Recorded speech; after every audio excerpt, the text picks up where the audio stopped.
Hello, one and all, and welcome to episode 202 of Love at First Scent with me, Persolaise, coming to you live from YouTube. And to those of you who are watching live and have tuned in live for the last 10 minutes, sincere apologies for the lateness of the start of this broadcast. We were supposed to have started 10 minutes ago, but we were just having some technical issues. I'm sure if you've waited, you will find that the wait has been well worth it. Who have we got in our virtual studio today? Well, we have a brand founder and creative director, and I'm just going to rattle through this introduction really quickly so we can bring him into the studio straight away. And maybe you can start thinking of some questions you would like to put to him. He is the founder and creative director of this brand that I have displayed right here, BDK Parfums, or Bdk, I suppose he might pronounce it. A brand that emerged around 5 years ago, just under 5 years ago, I think in 2016, with a smallish collection of scents. But since then, they've added more to their portfolio. They're stocked by some of the most high-profile retailers in the world. So let us find out the story behind BDK by welcoming the founder of the brand himself, David Benedek. Thank you very much for joining us live from Paris. How are you doing? I'm very good, thank you. Thank you for having me. Not at all. So where are you? Tell us a little bit about where you are at the moment. Actually, I'm right in our studio in Paris. So this is where we have our headquarters, next to the neighborhood of Le Palais Royal. It's really in the center of Paris. It's in the first district. Wonderful. A lot of us, well, most of us who have not been able to travel for a very long time can only sort of imagine what that must look like at the moment. Let's start by going straight into the season. We're supposed to be in summer at the moment. I have a feeling that the weather in Paris is kind of the same as the weather in the south of England at the moment, which is to say it's not very summery. Yeah. But if you had to choose one smell that to you represents the summer, what would it be? What's the smell of summer for you? Oh my God! The smell of the summer is a joyful scent. I can start speaking about emotion, but the joy of the summer that we have with our family, with our friends. It smells like citrusy. It smells fruity, a little bit flowery. But it's something. Even if it's hot during the summer, for me, summer means very fresh and very soft at the same time. You know, something joyful and sparkling too. And if you had to choose one ingredient, one perfumery ingredient, I would choose mandarin. Yeah, mandarin. I would choose mandarin because I really like this raw material. It's an amazing raw material that you can find in many perfume, but that you can use in different ways. I use a lot of mandarin in Citrus Riviera, which I created to express, which we may talk about. I have the counterpart to it here. I have Sel d'Argent, which we will probably talk about the pairing, the citrus pairing that you did. Thank you very much to everybody who's tuning in at the moment. I'm sure a lot of you will have some questions for David. As always, if you've watched these interviews, I always say just hang on to your questions for the moment, because if you post the questions now, then I may lose them later on. But we need to bring up some hellos because people are tuning in from all over the world. So Jen is saying hello from Boston. Hi to you, Jen. Eli is saying hello from Virginia. Nubianette is here from North California. EcoJock is saying hello from Canada. And way over heading east, we've got Natashev saying hello from Athens in Greece. So we should say Yasu to you. And just on the subject of smells, Woozy is saying the smell of summer is sunscreen, which I suppose is quite a good answer. Lots of salicylates, I think, in sunscreen. Oh, and now we've got loads of hellos. We've got Portugal, Paulo in Portugal. Ibrahim is saying hello from Sudan. And Disco Lady ZG saying hello from Zagreb in Croatia. Thanks very much for tuning in, all of you. Okay, let's take you back a little bit, David. 2016, I am right, I think, that it's 2016 that BDK launched. Mm-hmm. A perfume brand doesn't just come out of nowhere. You okay? Take your time. That's fine. Yeah, sorry. A perfume brand doesn't just pop up out of nowhere. Yeah. I know that perfume, in a way, is in your blood. It's very much in your family's blood. Mm-hmm. Tell us some of the things that led to the creation of your brand. Oh, actually, you know, I knew I was into perfume since I was very young, because it came from my family. That's true. Because actually, you know, I have from Morocco from my mother's side, and I have from Romania from my father's side. And my grandparents, when they flew from Romania in the late 50s and they arrived in Paris, they opened a perfumery shop that then my father took care of, and he developed the shop. So I really grew up surrounded by perfume, and then I was very close to my grandmother, the mother of my father, and she's the one who teach me perfumery, who teach me the culture of perfume. And that's at that time when I was young, when I decided to explore a little bit more further into the perfume industry. And when I did my master's degree at the French Institute of Fashion, I decided to build my own maison de parfum, because I understood that this is exactly what I really want to do about my life. I wanted to work, but with passion, and for me, passion was coming with perfume, actually. We'll come back to how you just create a perfume brand in a moment, but I love the idea of this shop. Tell us a little bit about the shop. Was it how many of us would imagine a classic French Parisian perfumery to be? Yes, actually, it's exactly like that. So my grandmother and my grandfather, they opened the first shop in Paris in 1959. So at that time, there was not a lot of perfumery shop. There was some few ones, and their first client were Parisians, and they were American people, that were American tourists that were traveling in Europe. And at that time, there were all these beautiful brands as Chanel, Jean Patou, Worth, Dior, and that's what my grandparents were selling, actually. And then they developed the shop step by step, and they opened a bigger one in 1979 next to Le Palais Royal. And this is exactly the place where I used to go during my holidays. I used to help a lot my parents during the holidays, the summertime.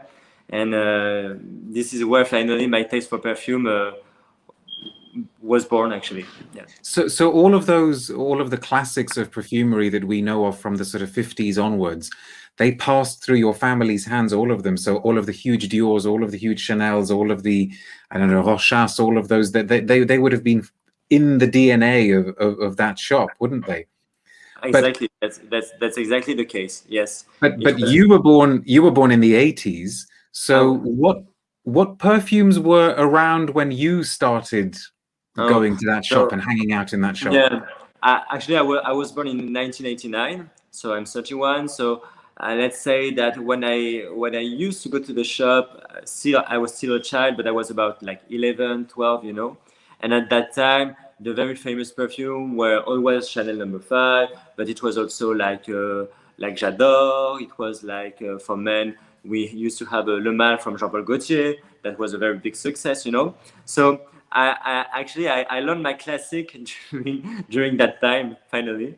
And we can say that in the late 80s, in 2000, in the late 80s, in the late 90s, there were an explosion of many different kind of perfumes, that was the right time where the gourmand perfume came out, where you have all these very fresh aromatic scent with CK1, for example. So it was a very creative period at that time. And were there some of the classic perfumes that really, really resonated with you, that really grabbed you somehow? Can you remember any of the older ones really capturing your imagination? Yes, there's one that I really like. I don't know if I'm sure you know, but it's Allure Sensuelle. From Chanel? Yeah, from Chanel.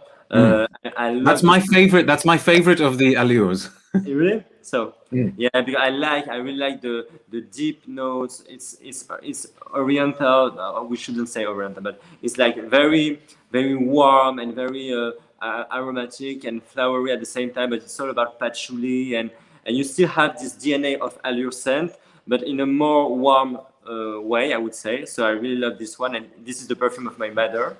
So I'm really attached to this scent. But I also remember about Rive Gauche from Yves Saint Laurent, number 19. Yeah, all this amazing smell that I remember. At that time there was also a very nice perfume that I really love. It was Fragile from Jean-Paul Gaultier.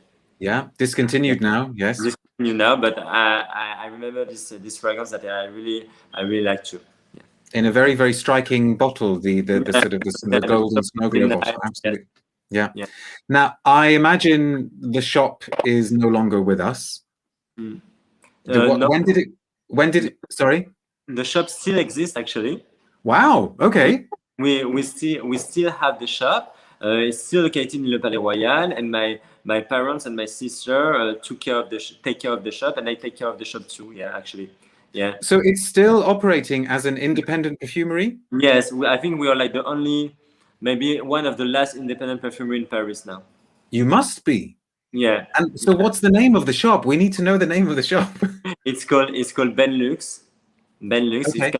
It's come from my family name. So my name is Benedek, David Benedek. So with my grandfather at that time, he took the first letter of my name and he added Lux for luxury. So Benelux.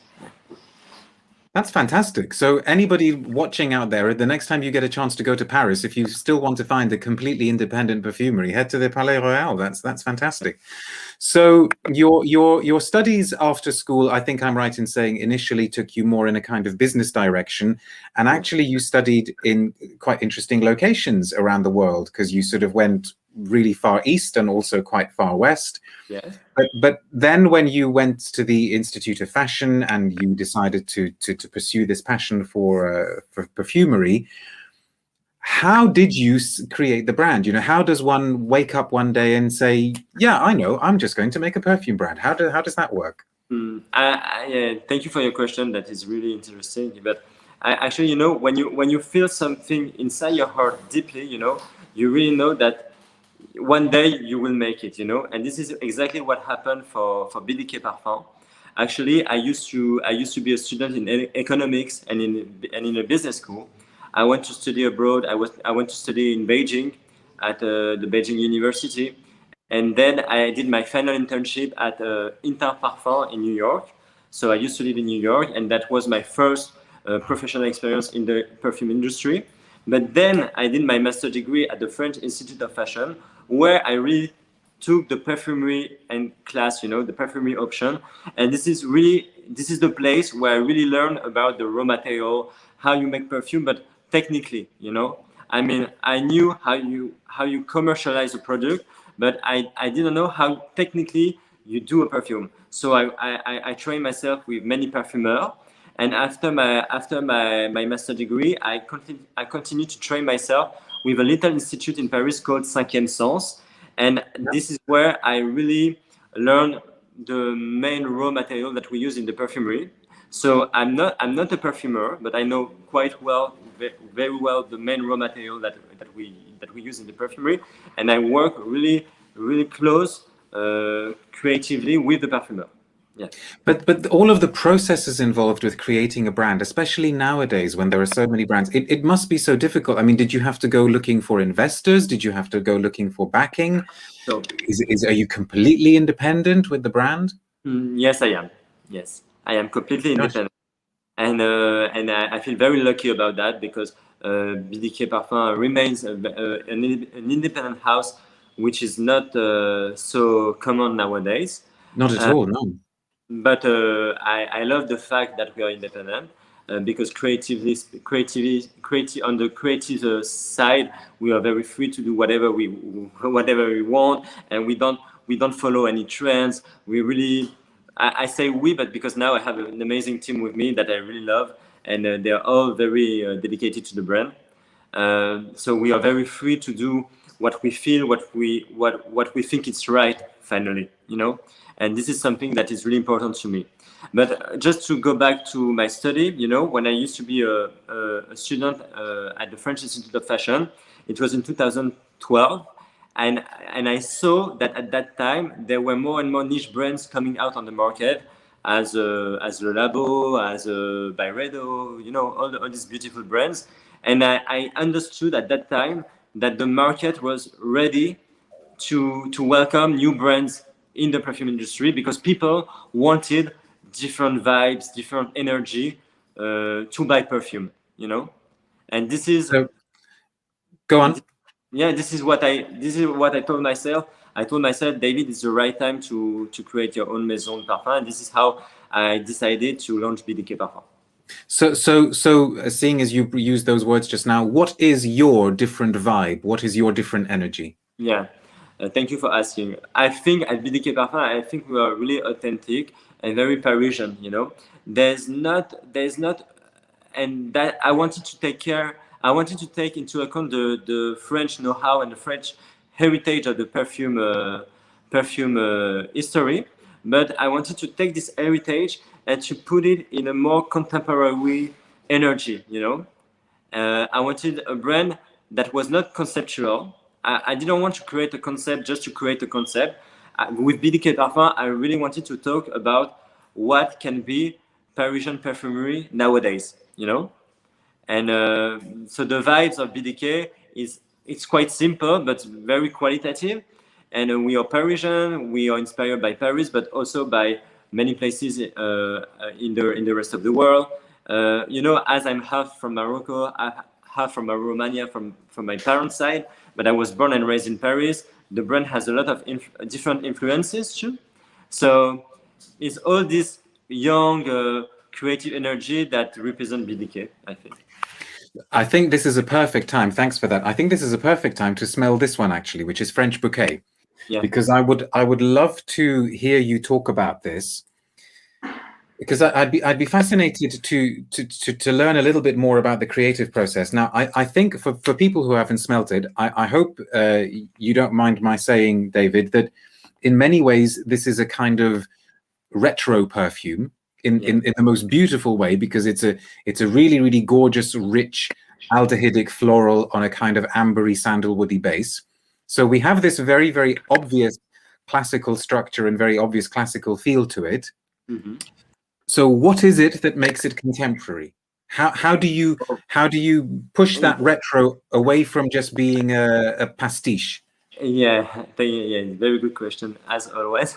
But French Bouquet, for me, you know, I wanted to build a fragrance that was paying tribute to all this beautiful French perfume that we had from the 30s, until the late 50s, I would say.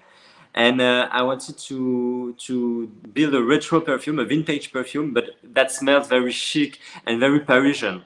But the modern part of the perfume came out with the aldehyde that we use.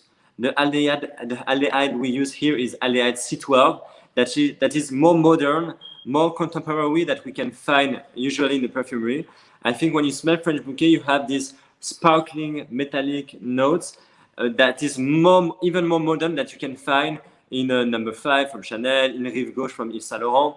It has a more modern way to express aldehydes than what we have seen a little bit before. Okay, so it's working on those. And who was the perfumer for this one? For this perfume, I work with Amélie Bourgeois from Flair. She's a very talented perfumer. She built her own perfume studio called Flair.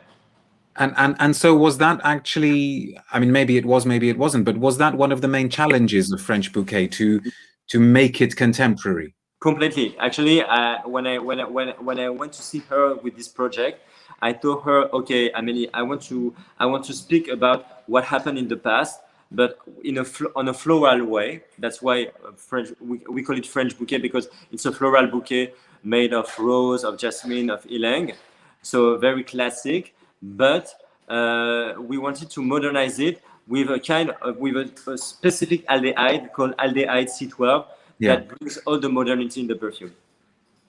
You know, with so much perfume being, sorry, I should say, with the extent that perfume is in your family's blood and your family's work, did nobody in your family ever think of creating a brand before you? No, no, nobody did it. They were, my parents and my grandparents, they were very specialized in the distribution. So their goal was more to sell and to distribute a luxury perfume brand that we all know. But nobody dare. I don't know if they didn't dare or they were. I think it was just not their thing, you know. And they you know what, maybe they thought there were already too many perfume on the market, so they didn't find the interest to build a new brand. I think it's more this kind of spirit they had. So what was their reaction when you told them I'm making a brand? Actually, the only one who really supported me was my grandmother. You know, she was amazing. You know, her name was Edith, and I was really close to her. She was like my best friend. So so each time I had something to tell, something yeah, that I did, something that I didn't want to tell everybody, but only one person, she was the one. And so when I went to see her, and I told her, you know, grandmother, I want to build my own maison. I think it's the right time. She said, okay, go, why not? She was really enthusiastic. And I told her, don't you think it's a bit risky? Don't you think there are not already too many brands? And she said, no. I mean, you know, she told me that she has a very nice word. She told me, that's true, there are already many brands, but there is not your brand on the market. So, you know, Absolutely. and this is the sentence I will always remember. You know, she teach me that if you do something, do it as the best you can make it. And yeah, try, you know. And I put all my heart in this project, and now it's been 5 years that we're on the market, so maybe she was right. Did she have a chance to smell French Bouquet? No, she didn't. Oh, Yeah, that's sad. Because I yeah, would imagine she would have loved it with yeah. being. No, actually, you know, when I created French Bouquet to pay tribute to her style, you know, because she was very classy and very elegant, and she has the the habits to perfume all her dress. Sorry. Yeah. Uh, and when she perfumed her dress, when she was walking, the smell was going from right to the left, you know, while she was walking. And she used to wear Yves Saint Laurent Rive Gauche. And so Which is in a similar family to this. Yeah. yeah, but yeah, that's why I created French Bouquet. This No, is the absolutely. And I think you can smell that. I think you can smell the sort of homage to the past respectfully in this perfume. Now, you studied economics, you studied business, you had all of this retail experience through your family. I'm very struck. I was very struck from the very moment I saw your bottles and packaging that everything seemed to be very carefully thought out, you know, down to the last detail. So what was the sort of thinking behind, for instance, the design of the cap? It's such a particular design with these yeah. facets and go Actually, on. I would take one. Yeah, thank you for your nice words. I really appreciate, and that's true that I'm a very picky guy. so, We like picky on this channel. We like picky. so I really pay attention to detail. You know, when you want to build a luxury product, you have to pay attention to detail. So that's the key. So just to speak about the cap, first of all, you have to know that everything is made in France. The cap, the glass, the label, even the packaging, everything is made in France. And the design of the cap, I was really inspired by the roof of Le Grand Palais. I'm sure you've already been to Paris, but so Le Grand Palais is a monument in Champs-Élysées that was built by Gustave Eiffel for the Universal Exhibition at the beginning of the 20th century. And you have this shape, you know, round, and on the side it's a bit more like minimalist and flat, I would say. So I wanted to give to the product Art Deco minimalist style, let's say.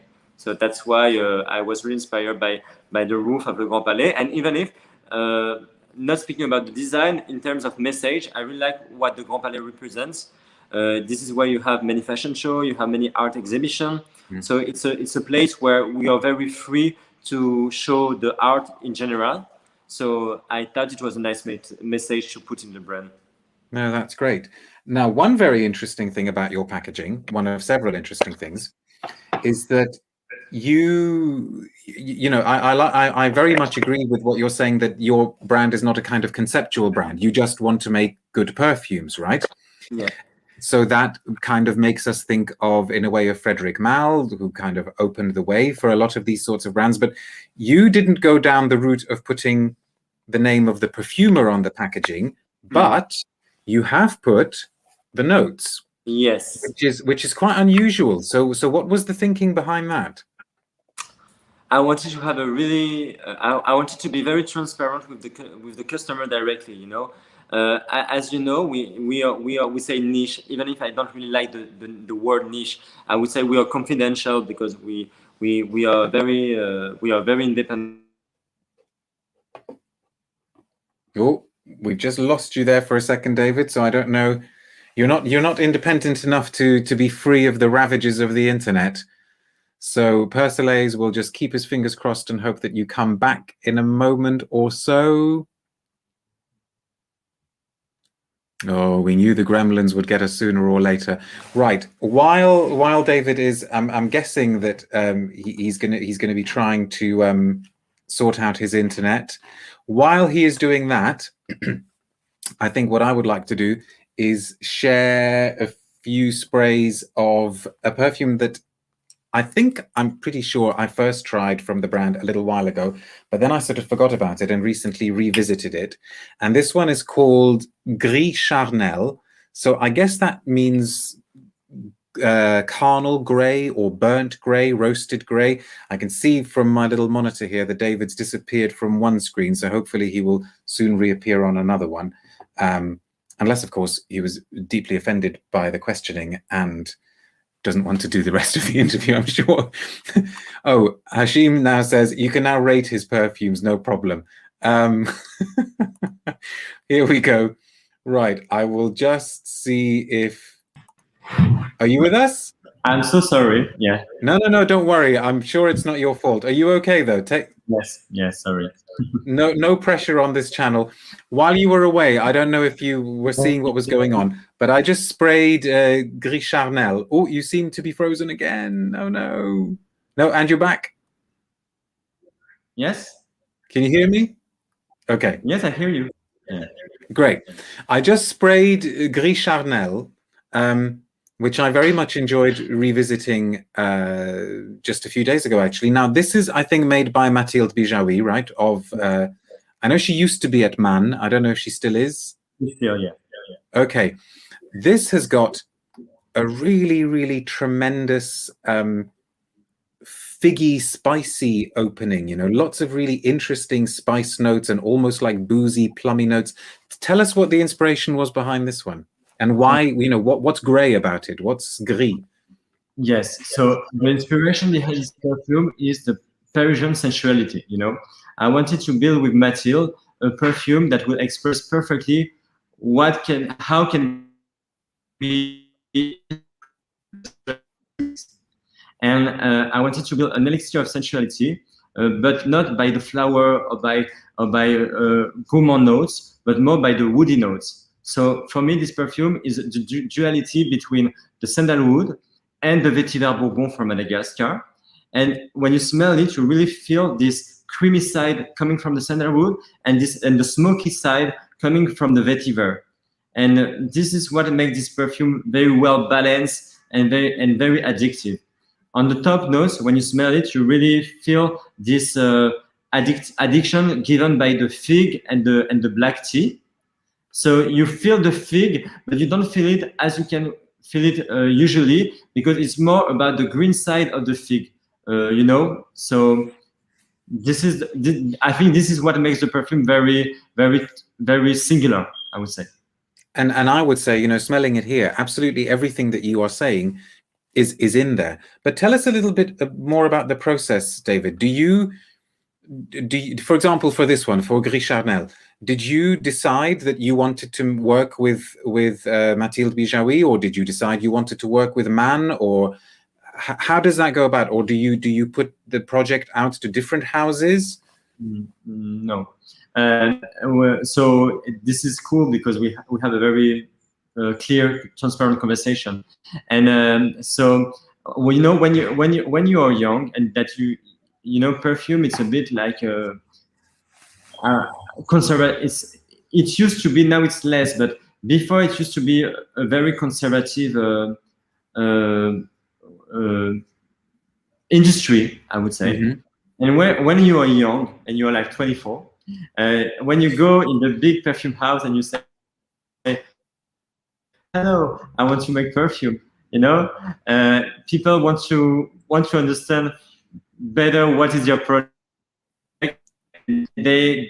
You have to make them trust your project. You know what I mean?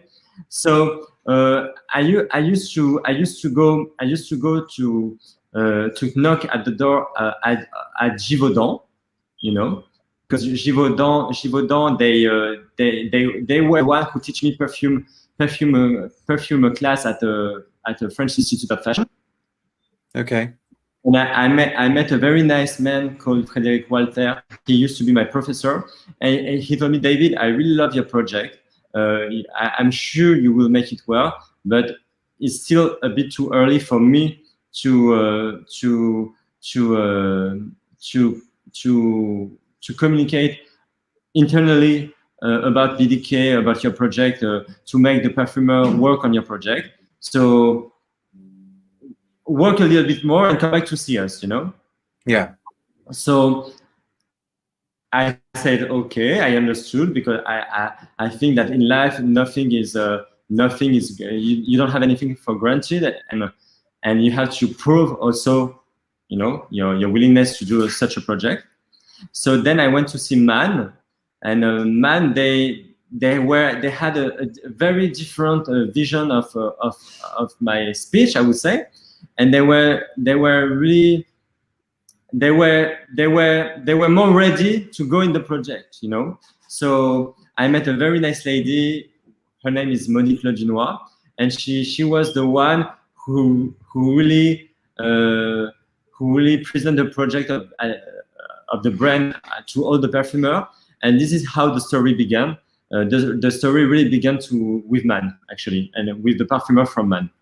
And Mathilde, she was part of the team, so we had a very, very great connection, and we worked around 2 projects.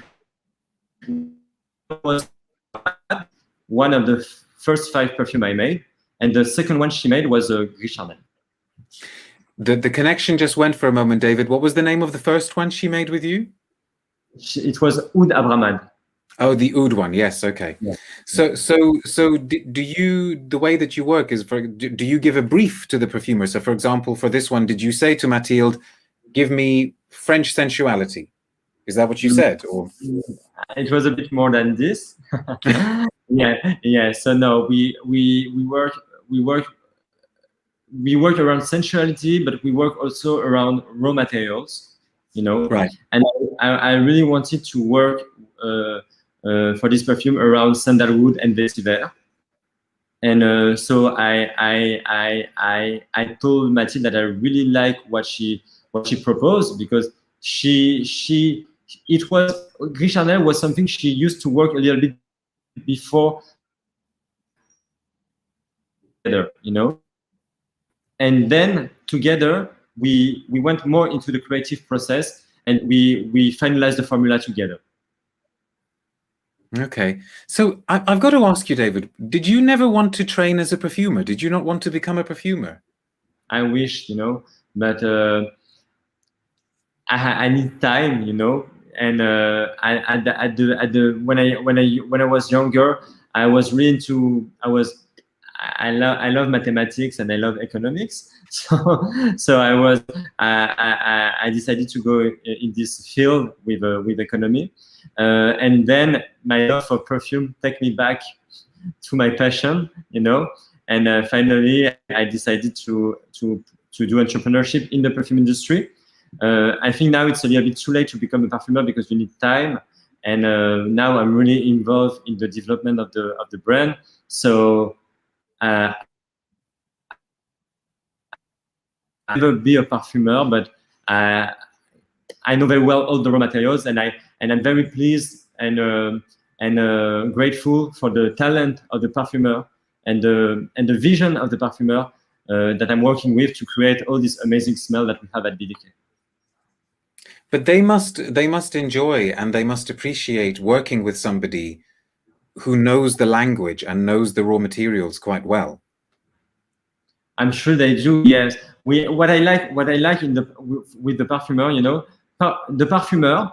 There are people. They are amazing people. You know why? Because there are people that are really passionate, and they are really they have the love of the field. They have the love of the French territory, like the south of France, like grass. You know, there are people that are really connected to nature. You know, what makes them very simple.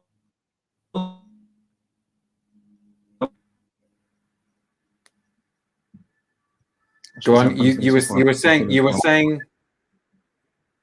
saying that what makes them. Then there's the noise of the. Oh, don't worry about that. That just makes us think we're in Paris. That's fine. That's cool. Yeah. Okay. No, I think I get what you were saying with your answer anyway. I should say at this point, for those of you who've just tuned in, that you're watching episode 202 of Love at First Scent with me, Persolaise, and we are very lucky to have in our virtual studio today David Benedek, founder and creative director of BDK Parfums, some of whose perfumes you can see here. And I would say at this point, if you've got some questions that you'd like me to put to David, start sending them in now, and we will try and get we will try and put as many of them to David as possible. And also, it's always really nice if you let us know where it is that you're watching from, because well, I just get a kick out of knowing where in the world people are watching from at the moment.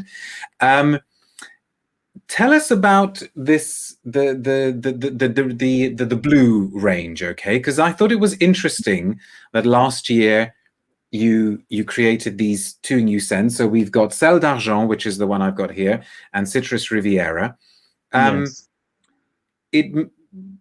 I may be completely wrong, but when I saw that you had released these perfumes, I thought to myself, aha, okay. So David has had a few years of making the sorts of perfumes that he wants to make, you know, paying tribute to the classics of French perfumery. But now he needs to kind of make something that he thinks the customers will want, or to meet the pressure from the retailers, or to meet the pressure from the distributors.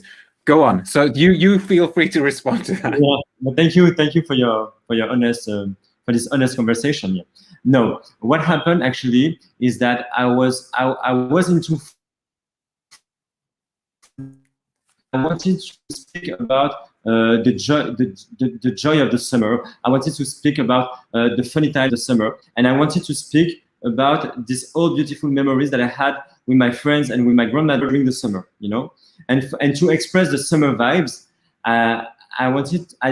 For me, it didn't have a lot of sense to put them in the existing collection. You know, the Parisian collection is more about the Parisian sensuality.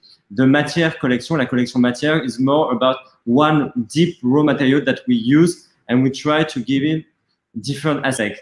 And for Sel d'Argent and for Citrus Riviera, I wanted to express like the south of France vibes, you know, like the French Riviera vibes, the vibes that we can find in Corsica.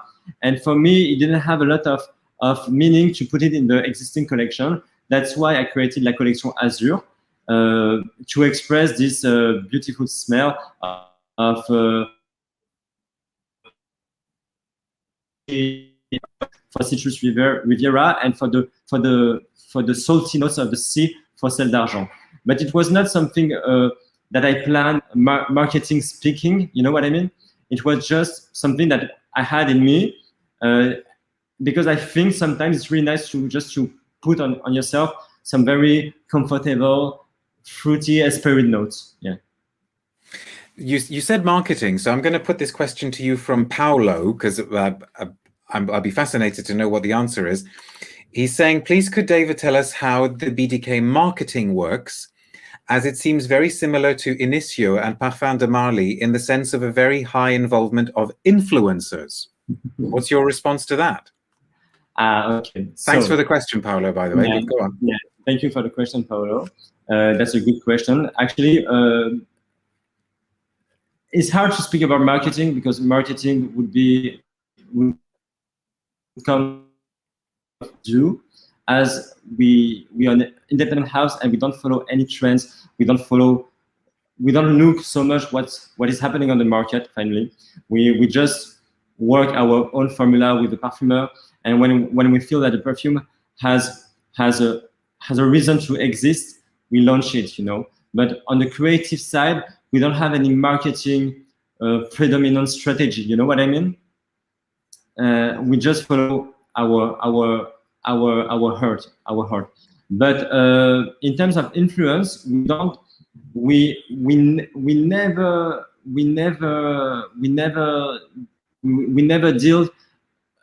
did a money partnership with anyone since the beginning. So this is a very important information. That also we never paid anyone to speak about our perfume, and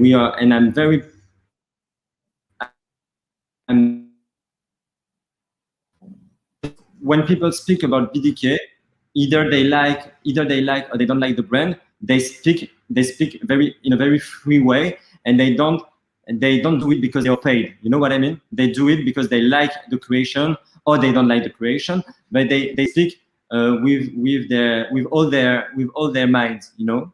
And this is really important to me. So that's the main answer I can give finally. No, that's fair enough. Thank you. A question here from Woozy, who's saying basically, why are not all BDK perfumes available in all markets? So what determines that? For instance, they're saying that in Australia, they don't have wood jasmine and they don't have the oud. So what's the reasoning behind that? So thank you, Woozy, for this question. But I think Woozy should contact directly my Australian distributor. Okay. Are they easy to find?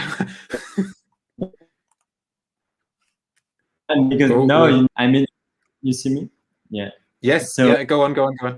Yeah, no, because the distributor, they have many challenges, and they have many challenges, and sometimes they prefer to concentrate their energy on specific project, and they maybe think that this, for example, the wood jasmine and the oud abraham maybe would not fit very well for the Australian market, so maybe they didn't decide to order it. But all our fragrances are available on our eShop, and we deliver the whole world. Yeah, thank you. Well, there you go. That's a good point. And also, I always ask people whether you do a discovery set, whether people can order samples. Yes. And now we have a very beautiful box when you can order directly 4 or 8 samples. It comes now.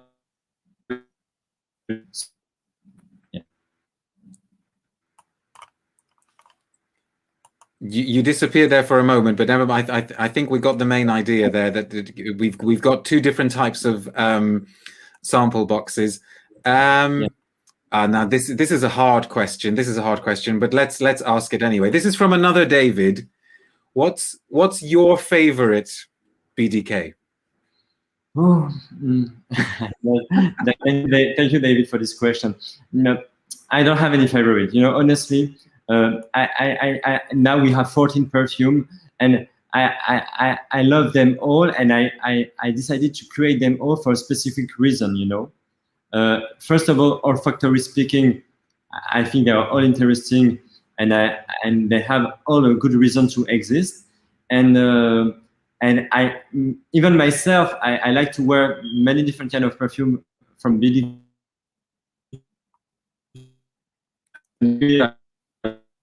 Richard, even with Abraham. Actually, I wear them all. You know, I don't have any prefer. The main what I can say is that maybe one that have a special reason for me to exist is Bouquet de Hongrie. Okay. Because I name it. It has the name to pay tribute to my grandmother and for all what she teach me. You know, so yeah. Wonderful. And Geeta is here, bringing us right up to date, saying, hello from San Francisco. Can you please share more about Velvet Tonka? I know that that's your latest release, but I haven't smelt it. I haven't seen it. So say what you like about it. We'll have to believe everything you say. Tell us about Velvet Tonka. Yeah, I hope you will smell it very soon. But, so Velvet Tonka is just a new is the new release that we launched like less than 2 weeks ago. Wow.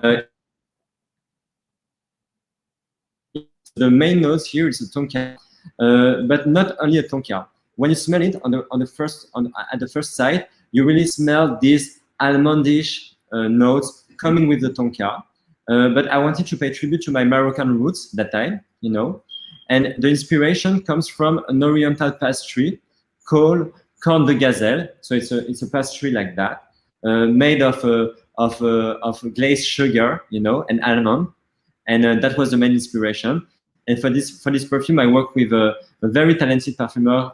Her name is Alexandra Carlin, and she has a really refined olfactory writing, and it's a gourmand, but it's not something that comes with sugar. It's a very well balanced gourmand note, and it's sensual and it's tasty at the same time. Yeah. So is there also a touch of orange blossom there if it's inspired by those sorts of pastries? Yeah. Like I would very, very happily have a North African pastry right now. Go on, what were you saying? I would say that the main 3 notes of the perfume are tonka beans, almond, and orange blossom. Okay, you're selling it. You're selling it so far, but hopefully we'll have a chance to try it soon. David, I can't thank you enough for your time. Thank you so much. Oh, hang on, what's this? Hashim is saying delicious dessert called Al Ghazal, something Al Ghazal. Can you read Arabic, David? No, I can't. Sorry. No, I know that second word says Al Ghazal because you said the gazelle's horn. Yes. It's the horn of the. So that must be what that's saying in Arabic. Thank you, Hashim. Right. Thanks very much for your time, David. The internet has not been so kind to us today, but I think we managed to get there. Thanks very much for telling us about your interests and your inspirations. I'm sure we could have gone on talking for much longer, and maybe when I get a few drops of the new scent, you'll come back for a few minutes and talk to us about it. But a final question for you: you've been talking through this interview a little bit like you're an old man, and obviously you're not, because you keep sort of saying when I was young, when I was younger, etc. But you did say that you're 31. But there may be people out there who are like 10 years younger than you, 11 years younger than you, who are thinking of starting a perfume brand at sometime soon. What would be the one piece of advice that you would give to somebody who wants to start a perfume brand? Wow, that's a hard question, you know. I mean, in a very humble way, I would answer, because we still have to work very hard to continue to develop the brand. But my main advice would be that if you really believe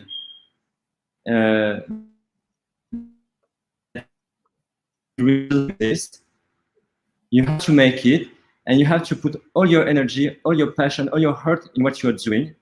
And most of all, you have to work hard, but very constantly, because it's not an easy thing to build a perfume brand, but it's possible, and it comes with passion. And if you are really passionate about perfume and that you want to build a perfume brand, it's possible, but you have to put all your heart, all your passion, and at that time, there will always be people who will understand your project and your passion, and there will always be people who will help you at the beginning to sell your product, to sell your perfume. But I think you have to be very honest.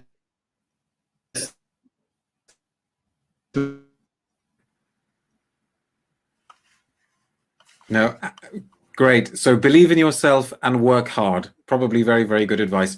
Thank you very much, David. Thank you very much, everybody, for tuning in and for sending in questions. And we will see you very soon on another episode of Love at First Scent. Take care. Bye, everyone. Thank you.